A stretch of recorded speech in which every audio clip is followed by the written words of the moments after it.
Jemaat Tuhan sekalian, Salam. Selamat Paskah. Apa itu Paskah, Bapak Ibu?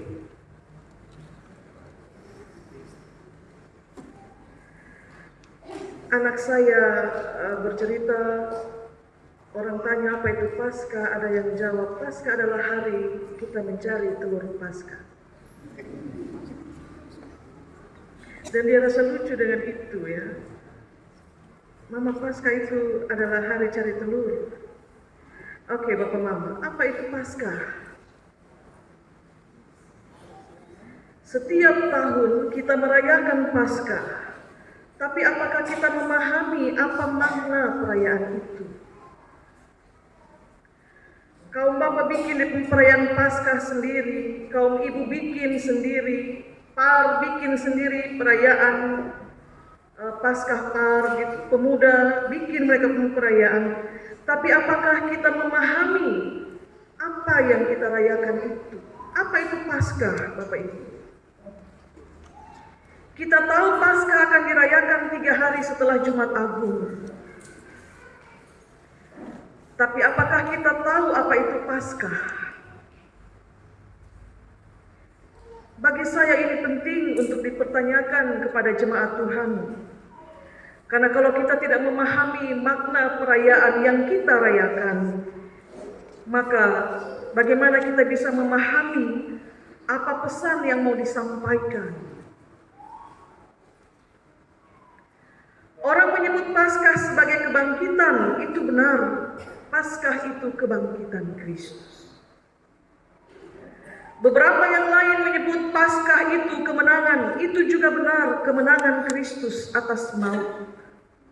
Tapi hari ini, di perayaan Paskah tahun ini, kita dapati satu lagi makna perayaan Paskah tahun ini, 2026. Saat kita merayakan Paskah, kita bukan hanya sekedar merayakan kebangkitan, juga bukan sekedar merayakan kemenangan atas maut, tapi kita merayakan sesuatu yang juga tidak kalah penting. Kita merayakan pembaruan. Paskah itu perayaan kebangkitan, perayaan kemenangan, juga perayaan pembaruan. Pembaruan atas apa, Bapak Ibu? Kita pun tema bilang apa? Kalau begitu perayaan Paskah untuk pembaruan, pembaruan apa?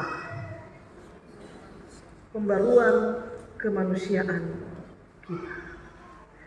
Maka pertanyaan refleksi Paskah pagi ini, kenapa kemanusiaan saya dan saudara mesti diperbarui? Kenapa kemanusiaan kita mesti diperbarui? Saudara, kalau kita bicara tentang pembaruan, saya mau katakan begini, sesuatu itu disebut baru karena 2 hal. Kita bicara tentang pembaruan, saya mau bilang bahwa sesuatu disebut baru itu karena 2 hal. Pertama, karena ada yang lama. Begini lama dan itu tiba-tiba datang yang baru, kita bilang itu baru. Datang yang lain, kita bilang ini baru. Sesuatu disebut baru pertama karena ada yang lama. Yang kedua, sesuatu disebut baru itu karena memang belum pernah ada sebelumnya. Dia baru muncul. Dan ketika kita berefleksi pagi ini dengan bertanya, kenapa kemanusiaan kita ini mesti diperbarui? Maka sesuai bacaan firman Tuhan pagi ini, kemanusiaan saya, kemanusiaanmu saudara-saudari, kemanusiaan kita mesti diperbarui. Karena yang lama itu masih ada dalam diri kita. Yang lama itu masih ada. Cara hidup yang lama, pola hidup yang lama, pola pikir yang lama, pola berbicara yang lama itu masih ada. Karena itu Paskah itu memberi semangat pembaruan kemanusiaan kita. Waktu Yesus mati, yang lama dalam diri kita juga ikut mati. Apa yang ikut mati, Bapak Ibu? Dosa. Kita mati bersama-sama dengan Dia. Dosa ikut mati bersama dengan Dia. Tapi ketika Yesus bangkit, kita juga bangkit bersama Dia, tapi bukan lagi sebagai manusia lama, dengan pola pikir lama, cara bicara yang lama, cara hidup yang lama. Kita bangkit bersama Dia, tapi bangkit sebagai manusia yang baru. Dan apa yang Paulus katakan dalam ayat 17, satu orang baca untuk kita ayat 17, silahkan. Ayat 17 kita pembacaan.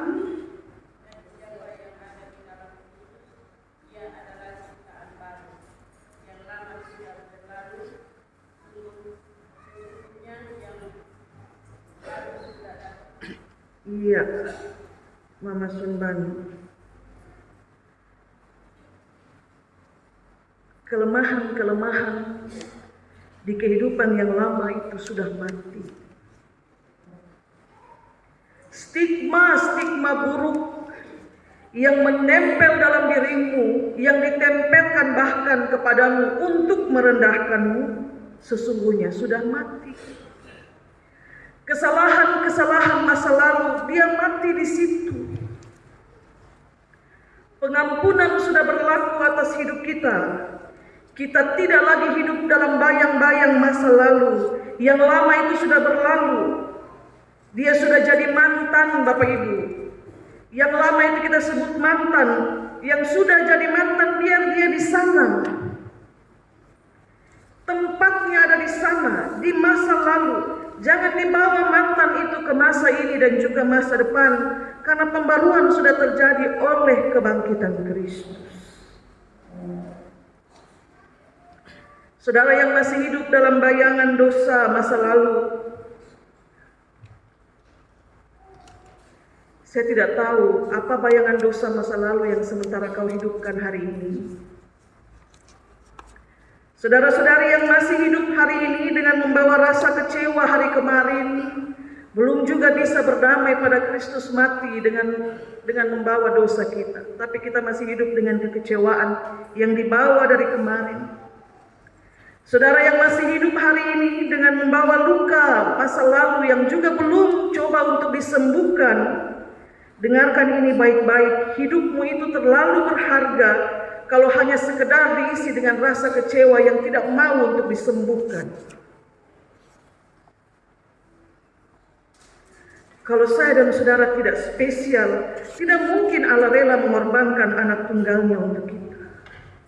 Kalau kita ini tidak berharga, tidak mungkin Dia mau memperbarui kita dari yang lama jadi baru.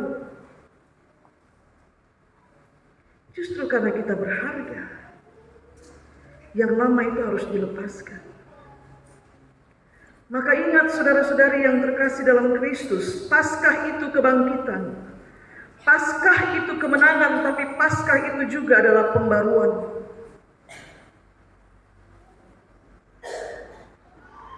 Mereka yang sudah diperbarui, hidupnya bukan lagi untuk dirinya sendiri, tapi hidupnya adalah untuk Tuhan. Firman Tuhan bilang begitu. Hidupnya bukan untuk dirinya sendiri, untuk kemuliaan-kemuliaan yang dia cari untuk dirinya sendiri, tapi cari kemuliaan itu untuk Tuhan. Waktu dia beromong, dia pun kata-kata sesondela yang menyakiti orang penuh perasaan. Karena dia sudah mengalami pembaruan. Saat dia beromong, dia pun kata-kata yang dia pakai bukan lagi untuk menyindir. Saat dia beromong, dia pun kata-kata bukan lagi untuk merendahkan. Saat dia melihat pakai dua mata, dua telinga, satu hati. Dia tidak hanya melihat dengan satu mata, satu telinga dan setengah hati.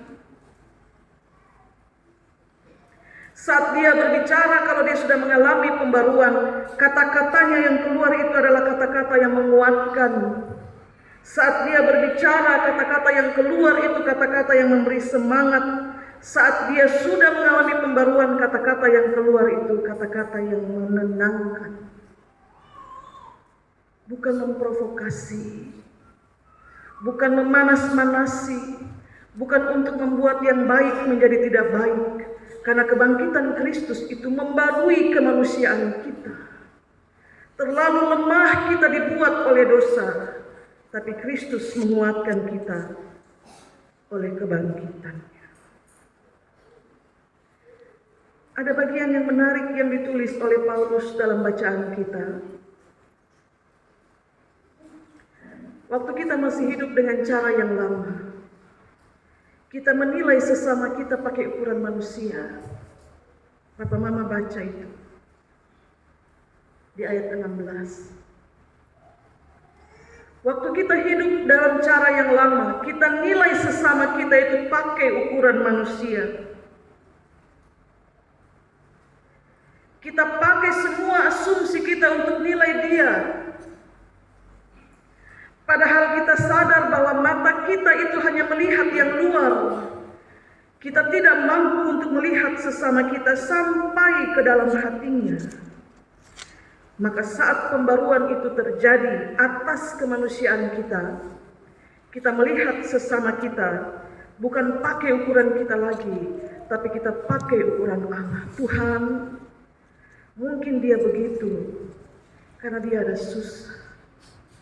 Mungkin dia begitu karena dia punya beban yang dia tidak bisa cerita. Mungkin dia begitu karena ada sesuatu yang sementara dia gumuli, tapi dia punya hati berkeras melawan untuk bisa melepaskan.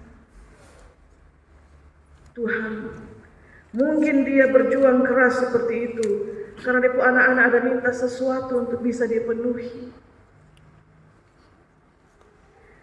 Berhenti untuk menilai sesama manusia pakai ukuran kita. Itu firman Tuhan bilang. Pembaruan yang memanusiakan kita itu, menjadi manusia baru itu, membuat kita melihat, menilai dengan cara dan nilai Allah. Dengan ukuran Allah. Saudara-saudari dalam Tuhan kita Yesus Kristus, maka pesan Paskah tahun ini, hidup hari ini, jangan terjebak di masa lalu. Jangan terjebak di pola lama. Hidup hari ini. Saudara boleh terjebak macet, boleh terjebak banjir, tapi anak Tuhan tidak boleh terjebak di sana di masa lalu. Pesan Paskah tahun ini keluar dari jebakan itu.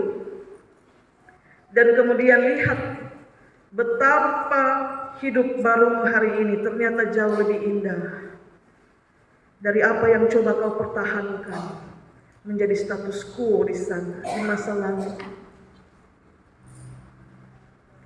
Kristus sudah bangkit Bapak Ibu. Dan yang terakhir, perhatikan baik-baik cerita Paskah, cerita kebangkitan Kristus. Waktu dia bangkit, apakah dia memakai jubah kain yang menutupi jasadnya ketika dia dikuburkan di makam Yusuf Arimatea? Apa kesaksian firman Tuhan? Pakaian itu ada di situ. Yang lama itu tertinggal di kubur. Yang lama itu tersimpan di situ. Yang baru itu yang dia kenakan.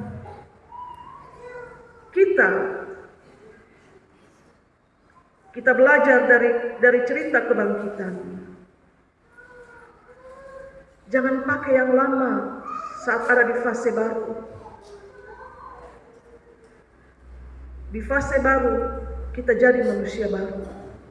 Karena kemanusiaan kita sudah diperbarui. Hati, pikiran, perasaan sudah diperbarui. Pola pikir sudah diperbarui. Sikap hidup sudah diperbarui.